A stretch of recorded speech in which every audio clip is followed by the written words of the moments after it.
امام کہہ دے کہ تمہاری امید تمہاری جنت پکی، اپنے آپ کو کہتا ہوں امید تمہاری جنت پکی، تو میں مغرب عشاء نہیں بولوں گا۔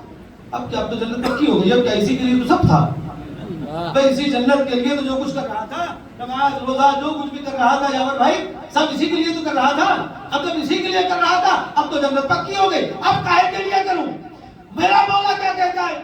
جنت کی لالچ میں نہیں، جہنم کے خوف سے نہیں، لیکن میں تو سارا کام جنت کی لالچ میں کرتا ہوں، جہنم کے خوف سے کرتا ہوں۔ تو کوئی ایک جماعت ایسی ہونی چاہیے نا کہ جس نے خدا کی عبادت نہ جنت کی لالچ میں کی ہو نہ جہنم کے خوف سے کی ہو۔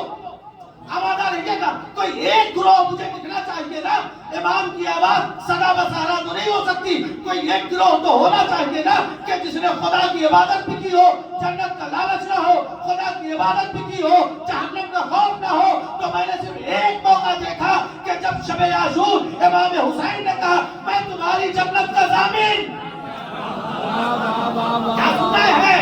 امام حسین امام زمانہ ہے، امام حسین کہہ رہے میں تمہاری جنت کا ضامن ہوں، جسے جانا ہو چلا جائے۔ سارے وہی رک گئے۔ اب یہ جو رات بھر سجدہ، رات بھر رکوع، رات بھر قیام، یہ نہ جنت کی لالچ میں ہے نہ خوف جہنم میں ہے، یہ اسے عبادت گزار مانا ہے کہ اس کی عبادت کرنا ہے تو اللہ کی عبادت کے لیے۔